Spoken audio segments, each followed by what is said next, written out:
here at Grizzly Taco, and today I'm going to make a Mexican beef dish. It's called Guisado. And what it is, it's just basically it's a Mexican style, rich, hearty beef stew with some spice to it. There's no vegetables in it, it's just meat, gravy, and it goes well with beans and rice, and you eat it up with tortillas. So I'm going to show you guys how to make that today, and what we're going to use is we're going to use some chuck roast. I got 2 of them here. I got about 5 pounds worth of chuck roast. So I'm going to dice these up, and I'll show you guys what we got to do to make this. This is really easy. It's simple. Just takes a little cooking time because, you know, chuck roast can be really tough. But once you cook it down, it's a beautiful thing. So stay tuned, and we'll get cooking here.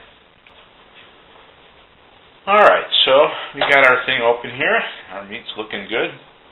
And I'm going to leave the fat on because it actually does add to the cooking process. And I'm just going to cut it, and I don't know, the strip's about yay wide.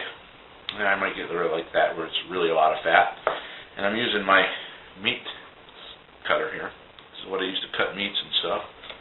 It's a great knife. If you don't have one, the knife will run you about $180. This is a Forstner. This is a really good chef's knife. And I've got a whole collection of different knives. Forstner, Gerber. But I like to cut them like this. I'll show you here. Oops. And I don't cut the meat into too big of pieces. I like it smaller because that way it's more bite-sized. When the time comes to eat it. Okay. And then these strips that I just cut, I cut those in half. Now if you want to take all the fat out, you can. I just leave it in. I don't know. I know it's not good for you, but I don't eat this very often. I haven't made this in a while. So I'm just cutting them into small cubes there.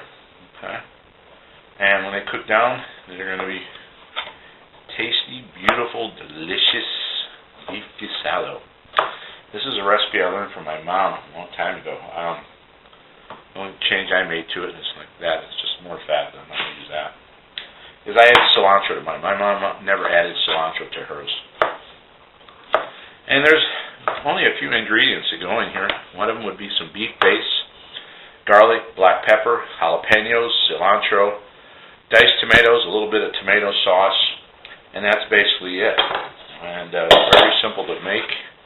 And I'm just going to put all of my beef cubes in here. And when I'm done, I'll come back and show you. Alright, so I got all my meat cut. It's right here in this bowl. I got about just a hair over 5 pounds of chuck roast. Now I like using chuck because it has a really good flavor. Again, you know, it is tough, so you really have to cook it. But once this stuff cooks, it doesn't shred when it gets done. I don't like shredded meat. It'll be nice and tender chunks of beef and a nice rich gravy that you can eat, like I said, with beans and rice. It's just beautiful. You can make tacos out of it too. And it's just delicious. I prefer chuck over any other meat for doing stews, beef stew or whatever kind of stew, even making chili. I'd rather have ground chuck because it's such a great meat. So we'll get cooking and we'll show you guys how to make this. Real easy, and you guys will love it. Alright guys, so I'm using my 6.5 quart Dutch oven here. And this is from France. I've got 3 of these different sizes. These things are great to cook in. Cast iron just coated. Heavy as all heck. So I got a little bit of oil in there. I'm about to dump my meat in there. Now, I'm not looking to just brown this meat. I'm just looking to cook it and get the outside browned up a little bit. Not cook it fully. Okay, that nice sizzle. So this is a little over 5 pounds of chuck. And they're nice little cubes, bite size. That's all I want. I mean, you can cut them bigger if you want, but I like them this size. Now this dish takes about 2.5 hours to cook, and there's very few ingredients to it, but it's very, very tasty. I've loved this all my life. I learned how to make it from my grandmother, my mom, and I've been making this probably for over 40 years. And everybody loves this recipe, and it's real simple to do. So I'm going to get this browning up, and then we'll come back. I want to show you what I made earlier today. I got 2 pounds of pinto beans I cooked off. Oh, these things are so good. They're better when they're homemade. Nothing I hate worse than canned beans. So now that the weather's getting cooler, it's perfect time to do this. I want to get some more, and maybe next week make about 8 pounds worth of beans, so I have them to get me through for a while, and then I just freeze them. They freeze really well. And in here there's just beans, some chicken stock, onion, garlic, black pepper. I mean, you can add like a ham hock or bacon or stuff to it if you want. I just like this natural flavor, and then if I want to add to it later on when I'm making the refried beans, and mash them up, and you got some killer beans. So later on I'm just going to cook a few of these off in a little bacon grease and mash them up and make them into refried, and then I'll add a little cheese into it too. Makes it really delicious. Sometimes I'll add a little onion or jalapeno in there, but there's already onion in there. It's got a really nice flavor. And those would be perfect, because it's only me for dinner. My wife and my daughter are in Tucson right now, my youngest, so they're visiting my mother-in-law and her family, and my daughter, my oldest one, that's off to college, so it's just me. So when they come back on Sunday, they're going to have a nice surprise. They're going to have a nice Mexican meal, but I'm going to have one tonight. So I'll be back in a bit, and we'll show you what's going on, okay? All right, so we're back. And I've got the meat cooking here pretty good. And it's looking nice. Oh, this is going to be so good. I can't wait for you guys to see the finished product. So now I'm going to add some garlic. And I've got some minced garlic here. And probably in about 4 to 6 cloves worth of garlic. Now you can add more or less. I like a good amount of garlic in here. I probably added a little more than that. So, stir that in. You can see that nice broth that it's making in there. So now we're going to add a little cracked black pepper. I love when it's fresh. I hate using this stuff that's pre-grind. This, you get all those nice oils and stuff that are in there. I put a good copious amount in there, a good generous portion. Stir that in. I don't add salt, and the reason why is because we're going to use some beef bouillon. Okay, and this is it. It's the Knorr brand. I love this stuff. It's got a really good flavor. If you're going to make French dips or something, this thing makes great au jus. So I like using this. I like using this in the chicken one. So I'm going to start out by putting about 3 good tablespoons in there. 1, 2,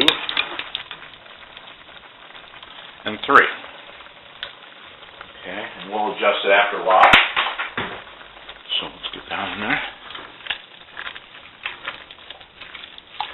I like to make sure that the beef flavor is adjusted before I add any of my tomatoes and stuff like that. So we got that in there.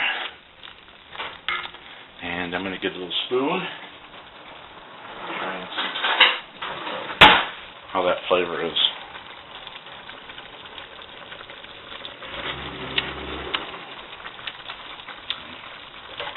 Yep, the beef is there. It's a little strong right now, but that's good because I'm going to be adding a little more water to it and some tomato products. Okay, so I'll be back when I get my tomato products and ready.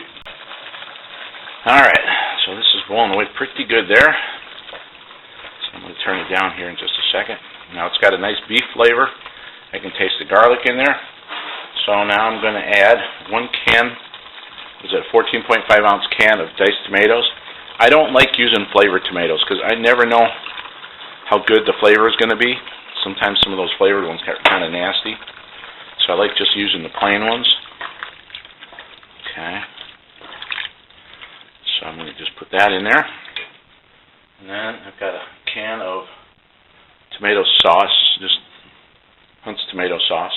I'm going to use about a half of this little can, and it's, what is this? How many ounces? 8 ounces. So I'm going to use about 4 ounces of that. Okay. That's it. The rest for something else. It's got to have a little tomatoey flavor. but it doesn't, I don't want it to be overpowering. Alright, now I'm going to add about anywhere from a cup to two cups of water. Okay. And you got to remember, a lot of this is going to evaporate away during the cooking process. So that's beautiful. And I'm going to add, at the end, I'm going to add some chopped cilantro, and I'm going to add these jalapenos, 4 whole jalapenos that are raw. The reason I add them like this is because I want them to cook and soften up, and I'll take them out later, chop them up real fine, and throw them right back in there. They'll be beautiful, seeds and all. Now, everyone knows that I love jalapenos, but my family, you know, as much as they like spicy, they don't like spicy like I do. Not as hot. So when I make food, I got to think of my family and friends and everyone else that's going to eat this first. So I want to make it a little spice, but not where they can't handle it, because, you know, that's not fair to them. So, all right, so we're going to let this cook for quite a while, and when it gets close, I'll show you what's up. All right, so I added just a little more tomato product, and I added about another half a tablespoon of the beef bouillon. So now I'm just going to turn the heat down, and then I'm going to cover this and let it simmer for about an hour, and then I'll come check it, see how we're doing, and then I'll take the jalapenos out at that time, dice them up, throw them back in there, and we'll test the meat and see how nice and tender it is. Alright, so we'll let that sucker go for a while. Alright, so this has been cooking for about an hour, and it's looking pretty good. I tasted it, and it's got a nice beefy tomato flavor. You can taste the garlic in there. So now I'm going to yank out all these jalapenos, and I'm going to set them on a plate and cool down for a while. Then I'll chop them up and add them back in here along with the cilantro. Yeah, I don't want to be cutting these when they're hot, because, man, that hurts. But, man, look at that. Isn't that looking good? I tried a piece of meat, and it's still a little chewy, extra chewy, so figure about another hour, and it should be good to go. And it's watery now, but we'll thicken it up later, and I'll show you how to do that after a while when we get done. So we'll return in a little bit. Alright, so now I'm getting my peppers and cilantro ready. So I got one bunch of cilantro that I chopped up right here. And now I'm just going to cut up these peppers, and I probably should take the little ends off. And then we're going to add it all to our beef guisado. Super hot. Oh yeah, those got some heat. So I'm just going to dice them up really nice. Oof. Those are actually hot.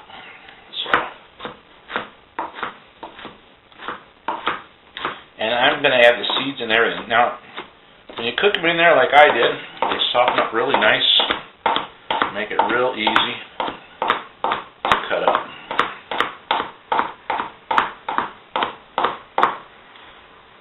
Now these are going to have some nice heat without making it too hot, because I only use 4. And like I said, you know, when you cook, you have to think about others that are going to eat this. You know, are they going to like it as hot as you do? If not, you know, I can always make some more jalapenos and just throw them in as I dish myself some. And but I only had the 4, so this will work. It just gives me enough heat that I can taste them, because I love jalapenos. So we'll get these in there in just a sec. So you can see that's cooking pretty good there. Turn it down just a hair more. And let's add all our ingredients. So here we're going to add jalapenos. And add all that cilantro. I love cilantro and jalapenos. Be very careful. The last thing I want to do is cut myself. Oh, isn't that looking good? So now we're just going to add that in. Like I said, this is a dish with just a few ingredients, but you cook it right, and oh, how beautiful it is.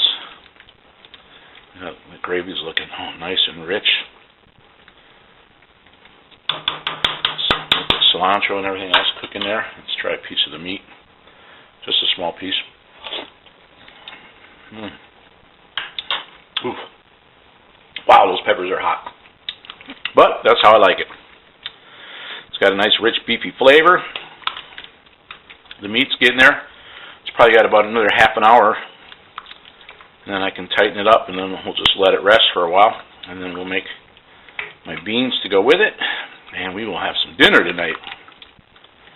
The nice thing about this is I'll eat some tonight, and then when my wife and daughter get home Sunday, we'll have some, and then there'll still be some that I can freeze and have for another time when I feel like eating some beef guisado. Alright, so we'll return after a while when it's almost ready to go. Okay, so our stew is looking great, and the meat is nice and tender, but it's not tender enough where it's falling apart. I don't want that. I don't like it shredded. So now we're going to thicken up the gravy a little bit.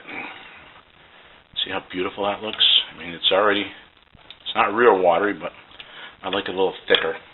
So what I did is I made a little slurry, and what it is just flour and water, and then you just kind of mix it in really well. And you want to dump this in. I'm just going to dump about half in. Well, let's dump it all in. And what you want to do is you want to stir this right away, and this will thicken it up. If you don't stir it right away, what happens, it'll turn into one big dumpling, and that you don't want. And it's already started to thicken up beautifully. And we're going to let this simmer for a while because you want that flour to cook in there, otherwise it's going to have that raw flavor to it. But oh my God. Yeah. See that gravy just tightened up already? And as it cooks a little more, it'll thicken up even more. And if it thickens up too much, I'll add a little bit of water to thin it out. But, oh man, that's pretty much ready. And like I said, I'm just going to let it cook down a little bit more so that flour can cook. And take a little piece of meat. Incredible flavor. You can taste the jalapeno in there. It's not real spicy, but it's got a little kick to it. And my family can handle that. Taste a little of that tomato, and you can get that nice beef flavor out of it. Oh. And that is what you call beef guisado. This is an awesome dish. Awesome dish. Like I said, it goes great with rice and beans. I'm not going to make any rice because, well, I'm trying to stay away from the starch as much as I can, or the carbs and starch too. So I'm going to have some tortillas, a couple small flour tortillas, so that'll be the carbs that go with this. And I'll show you we're going to do that in a little bit. I still have to make the refried beans, and I'm going to let this simmer for just a little bit so that I can finish cooking that flour. And I'll show you the finished product in a little while. Alright, well here's the finished product. I got my refried beans and my beef guisado and a flour tortilla. So this is how you actually eat with a tortilla if you don't know. You just scoop a little, use two little pieces. One is a shovel, one is a scoop. So you can go like that. This way you don't need fork or knife, spoon. Then you just shove it in your mouth. Wow. This really came out good. I hope you guys will give this a try because that beef guisado was just delicious. I love it. It's one of my favorite Mexican beef dishes. So, tell me what you guys think. Let me know if you'll try it, and I'll talk to you later.